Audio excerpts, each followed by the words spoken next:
दिसंबर जाते जाते भगवान से प्रार्थना करना कि बाबा मेरे जीवन का सारा दुख, सारी तकलीफ, सारा कष्ट, सारी बीमारी ये 2024 में यहीं रह जाए और जब मैं 2025 में आगे बढ़ूं तो स्वस्थ और आनंद के साथ आगे बढ़ूं।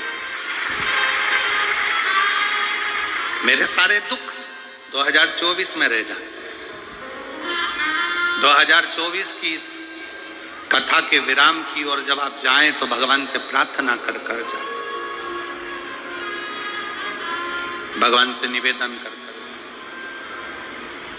भगवान को विनय करते हुए जाएं कि मेरे सारे दुख, सारी तकलीफ,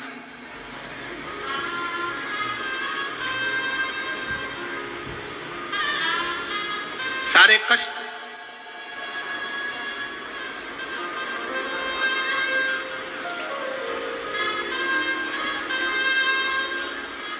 कल हम जब कथा कर कर यहाँ से जा रहे थे तो देवांगन जी के घर पहुँचे। दरवाजे पर बहुत सारे शिव भक्त खड़े हुए थे।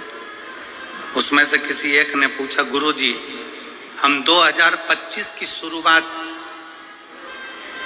कैसे करें और कहाँ से करें? हमने कहा तुम 2025 की शुरुआत कुबेरेश्वर बाबा के धाम से करो और एक लोटा जल से करो।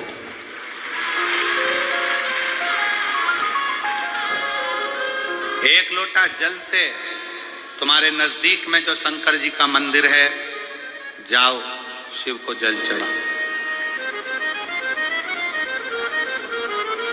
और सीहोर कुबेरेश्वर धाम के अगर नजदीक में रहते हो तो कुबेरेश्वर बाबा के यहाँ पहुंचकर बाबा से प्रार्थना करो कि आज पहले दिन कुबेर भंडारी तेरे दरवाजे पर आकर बैठा हूं, मुझे साल भर भंडार में कमी नहीं आना चाहिए, लक्ष्मी की कमी नहीं आना चाहिए। उससे भी नहीं करो।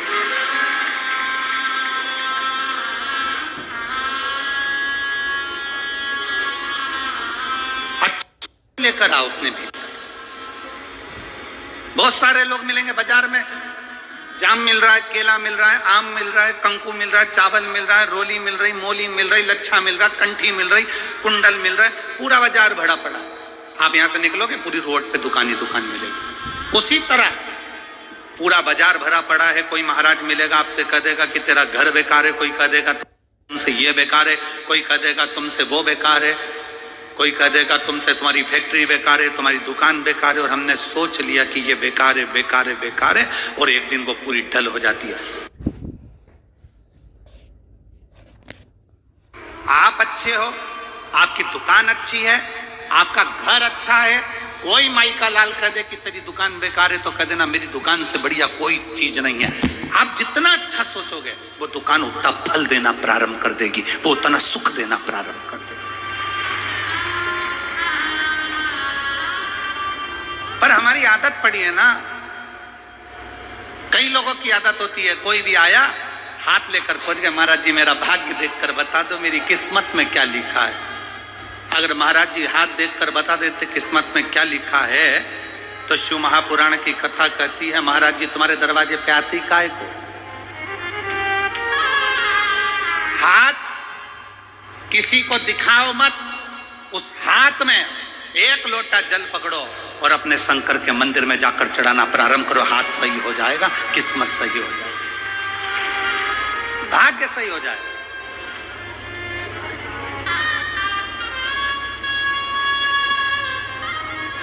अब हम हाथ में एक लोटा जल तो पकड़ नहीं रहे और सारी दुनिया में पत्रिका देख के बता दो महाराज मेरी किस्मत कब पलटेगी, कौन सा नक पहनूं कि किस्मत पलट जाए, कौन सा क्या काम कर दूं कि किस्मत पलट जाए। शिव महापुराण की कथा कहती है घर की दिशा बदल कर देख ली, शिव महापुराण की कथा कहती है दुकान बदल कर देख लिया, शिव महापुराण की कथा कहती है सब कुछ बदल कर देख लिया, तुमने दिशा बदली, दशा बदली, सब बदल कर देख लिया। तो अब एक निवेदन है अपने आप को थोड़ा सा बदल कर देखो, तुम्हारी दिशा और दशा दोनों बदल जाएगी। अपने आप को बदलो,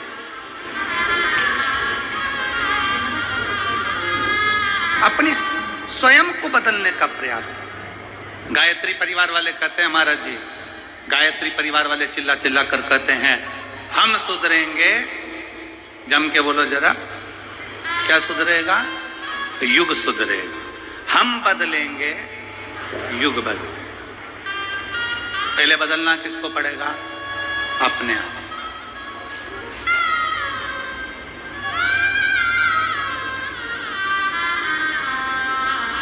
अगर आपकी सामर्थ्यता है, शिव महापुराण की कथा कहती है, अगर आपकी लोग सुनते हैं,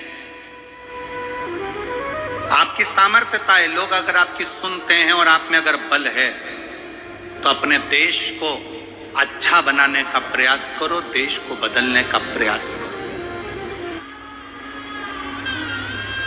देश को अच्छा नहीं बना पा रहे हो, बदल नहीं पा रहे हो, तो कहा कि फिर अपने प्रदेश को अच्छा बनाने का प्रयास करो, बदलने का प्रयास करो। प्रदेश को अच्छा नहीं बना पा रहे हो तो हमारा शास्त्र कहता है कि फिर अपने जिले को अच्छा बनाने का प्रयास करो, बदलने का प्रयास करो। जिले को नहीं बदल पा रहे हो, जिले को अच्छा नहीं बना पा रहे हो, तो अपने वार्ड को अच्छा बनाने का प्रयास करो, बदलने का प्रयास करो। अपना वार्ड अगर अच्छा नहीं बन पा रहा है, बदल नहीं पा रहा है, तो अपने मोहल्ले को अच्छा बनाने का प्रयास करो, उसे बदलने का प्रयास करो। मोहल्ला अच्छा नहीं बन पा रहा है तो अपने परिवार को अच्छा बनाने का प्रयास करो, बदलने का प्रयास करो। अगर अपना परिवार अच्छा नहीं बन पा रहा है, तुम्हारी नहीं मानता है, तो अपने घर को अच्छा बनाने का प्रयास करो, बदलने का प्रयास करो। घर के लोग भी तुम्हारी बात ना माने तो अपने आप को अच्छा बनाने का प्रयास करो, बदलने का प्रयास करो, राष्ट्र अपने आप बदल जाए। जिस पूजन में शंकर नहीं है, जिस अनुष्ठान में शिव नहीं है, वो अनुष्ठान कभी सफल नहीं होता। जैसे दक्ष प्रजापति ने शंकर भगवान को यज्ञ में नहीं बुलाया और यज्ञ करने के लिए तैयार हो,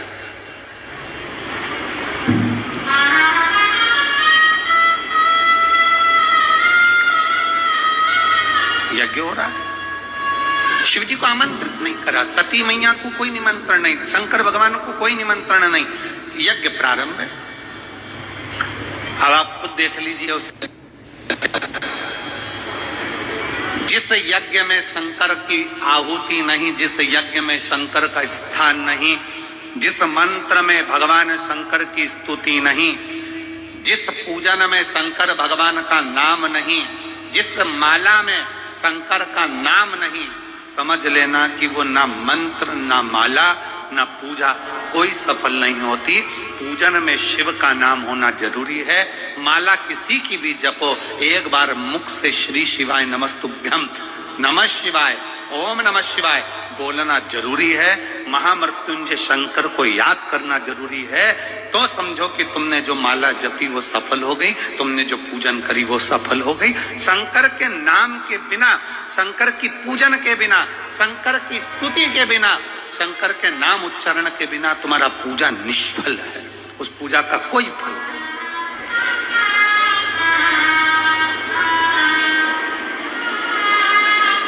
मंत्र किसी का भी जपो, राम जप रहे हो, राम जी का जपो, भगवान कृष्ण का जप रहे हो, कृष्ण का जपो। तुम ठाकुर जी की पूजन कर रहे हो, तुम राम जी की पूजन कर रहे हो, तुम देवी की पूजन कर रहे हो, तुम देवता की पूजन कर रहे हो, तुम किसी का भी पूजन कर रहे हो, पर उसमें एक बार मुख से शंकर का नाम निकलना जरूरी है। वो पूजन भगवान स्वीकार कर लेता, वो मंत्र भगवान स्वीकार कर लेता, वो माला भगवान स्वीकार कर लेता। जिसके घर में शंकर का शिवलिंग है,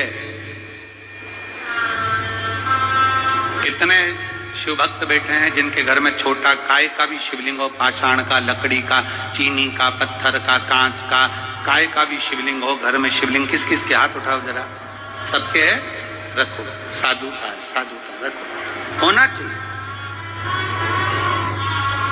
कोई तुमको कितना भी भड़का कर कह दे कि शंकर जी का शिवलिंग घर में नहीं होना चाहिए, शंकर जी का शिवलिंग घर में मत रखो, शंकर जी का शिवलिंग ऐसा मत करो, आप दिल से, अगर मान लो तुम्हें कहीं जाना पड़ गया, तुम्हें कहीं जाना है, मान लो तुम रजो धर्म से हो गए, भगवान की पूजन नहीं कर सकते, तुम्हारे घर में कोई नहीं है पूजन करने वाला, या तुम्हें कहीं जाना है 1 महीने के लिए, 15 दिन के लिए, 20 दिन के लिए, 7 दिन के लिए, 6 महीने के लिए, 1 साल के लिए, 2 साल के लिए भी कहीं जाना है, तो तुम्हारे घर में जो शंकर भगवान का शिवलिंग है, उस शिवलिंग पर एक चावल का दाना, एक बेलपत्री चढ़ाकर तुम्हारी मर्जी पड़े 1 साल, 6 साल, 2 साल, 4 साल, 6 महीना, 8 महीना के लिए कहीं पर भी जाओ, शंकर कभी बद्दुआ नहीं देते, शंकर कभी श्राप नहीं देते, शिव कभी श्राप नहीं देंगे, कभी भी नहीं। शंकर कभी बद्दुआ नहीं देंगे। आप 7 दिन, 15 दिन, 8 दिन, 1 महीना, 2 महीना आप घर से बाहर जा रहे हो, कोई बात नहीं, जाइए, शंकर का शिवलिंग आपके घर में है, एक चावल का दाना, चावल का दाना तो सबके पास रहता है, एक चावल का दाना, एक बेलपत्र शंकर को चढ़ाकर आप 6 महीना, 2 महीना, 1 साल, 2 साल, 4 साल, 8 साल, 10 साल कहीं पर भी जाओ, मना नहीं है, शंकर कभी श्राप नहीं देंगे, क्योंकि शंकर तुम्हारे घर में अगर हैं तो समझ लेना कि शिव तुम्हारे घर की भी और तुम बाहर कहीं पर भी रहो, तुम्हारी रक्षा शंकर करते हैं।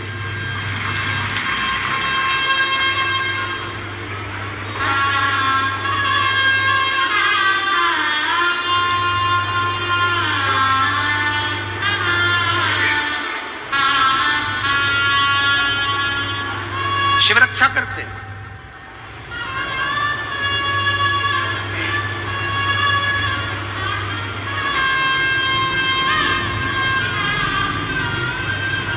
शंकर की आराधना, शंकर की उपासना, शंकर की स्तुति खाली नहीं जा सकती।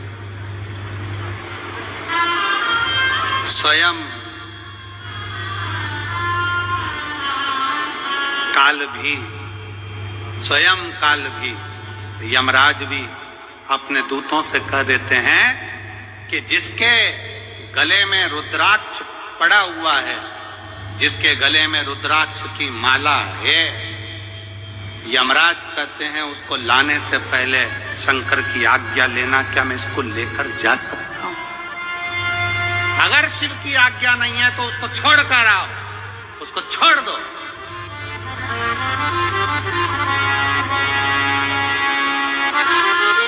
शिवाज्ञा के बिना मेरी जीजियों, मेरे जीजाओं, मेरी बेटियों, बेटाओं, मेरी माताओं, मेरे भाई, मेरे बंधु, आपके गले में कोई कहता है क्या स्त्रियां रुद्राक्ष पहन सकती हैं? क्या लड़कियां रुद्राक्ष पहन सकती हैं? क्या लड़के रुद्राक्ष पहन सकते हैं? क्या बुजुर्ग रुद्राक्ष पहन सकते हैं? क्या पुरुष रुद्राक्ष पहन सकते हैं? क्या नारियां रुद्राक्ष पहन सकती हैं? शिव महापुराण स्पष्ट शब्द में कहती है, मां जगत जननी माता पार्वती भी रुद्राक्ष की माला धारण करती हैं।